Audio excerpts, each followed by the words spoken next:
দেশের সর্বোচ্চ বেসামরিক সম্মাননা স্বাধীনতা পুরস্কারে ভূষিত করা হচ্ছে সাবেক বুয়েট শিক্ষার্থী আবরার ফাহাদকে।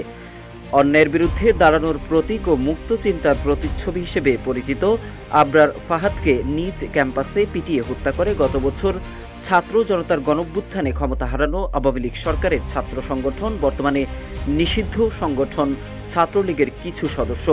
এবার সেই বাংলাদেশ প্রকৌশল বিশ্ববিদ্যালয়ের নিহত সাবেক শিক্ষার্থী আবরার ফাহাদকে স্বাধীনতা পদকে ভূষিত করতে যাচ্ছে সরকার, এমনটাই জানিয়েছেন স্থানীয় সরকার, পল্লী উন্নয়ন ও সমবায় উপদেষ্টা।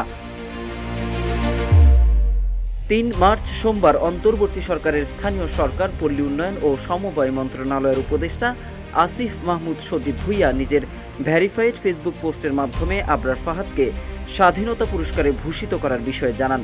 নিহত আবরার ফাহাদের ছবি, বাংলাদেশ সরকার ও স্বাধীনতা পুরস্কারের মনোগ্রাম যুক্ত মরণোত্তর স্বাধীনতা পুরস্কার 2025 পাচ্ছেন আবরার ফাহাদ লেখা সম্বলিত একটি ফটো কার্ড পোস্ট করেন অন্তর্বর্তী সরকারের এই উপদেষ্টা।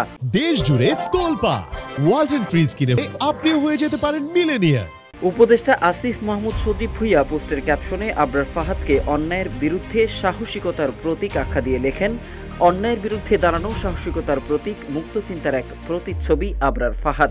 মরণোত্তর স্বাধীনতা পদক 2025-এ ভূষিত হওয়া তার আত্মত্যাগের স্বীকৃতি।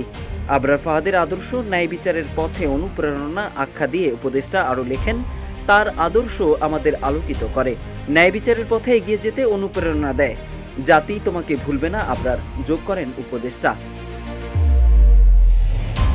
উল্লেখ্য, 2009 সালের 6 অক্টোবর বাংলাদেশ প্রকৌশল বিশ্ববিদ্যালয়ের ছাত্র আবরার ফাহাদকে শিবির সন্দেহে নির্মমভাবে পিটিয়ে হত্যা করা হয়। তার নির্মম এই হত্যাকাণ্ড সারা দেশে ব্যাপক প্রতিক্রিয়া সৃষ্টি করেছিল। সেই সময় শিক্ষাঙ্গনে সহিংসতার বিরুদ্ধে সোচ্চার হওয়ার প্রতীক হিসেবে স্মরণ করা হয় আবরার ফাহাদকে। মোহাম্মদ সাইফুল ইসলাম, ইত্তেফাক।